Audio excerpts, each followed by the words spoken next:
ஆயுதத்தை வைத்து புரட்சி நடத்தி கொண்டிருந்த பொழுது பிரதமர் மோடி அவர்கள் ரவி அவர்களுக்கு கொடுத்த முதல் பொறுப்பு அந்த தீவிரவாத இயக்கத்தை பேச்சுவார்த்தை கொண்டு வரணும், பேச்சுவார்த்தையிலே தீர்வை கண்டுபிடிக்கணும், அவர்கள் தங்களுடைய ஆயுதத்தை விட்டுவிட்டு ஜனநாயக முறைக்கு வர வேண்டும் என்று ரவி அவர்கள் இந்த பொறுப்பை எடுத்துவதற்கு முன்பு NSCN என்கின்ற அமைப்பு இந்திய அரசோடு பேச்சுவார்த்தை நடத்தினாங்க. ஆனா இந்தியாவில் பேச்சுவார்த்தை நடத்த மாட்டாங்க.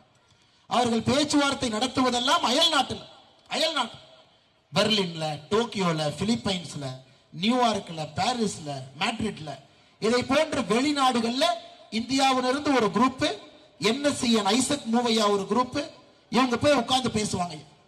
ஆனா ரவி அவர்கள் சொன்னார், முதல் நாளிலே மோடி அரசோடு பேச்சுவார்த்தை நடத்த வேண்டும் என்றால் NSCN டெல்லிக்கு வர வேண்டும், டெல்லியிலே மட்டும்தான் பேச்சுவார்த்தை நடக்குமோ தவிர அயல் நாட்டிலே எங்கேயும்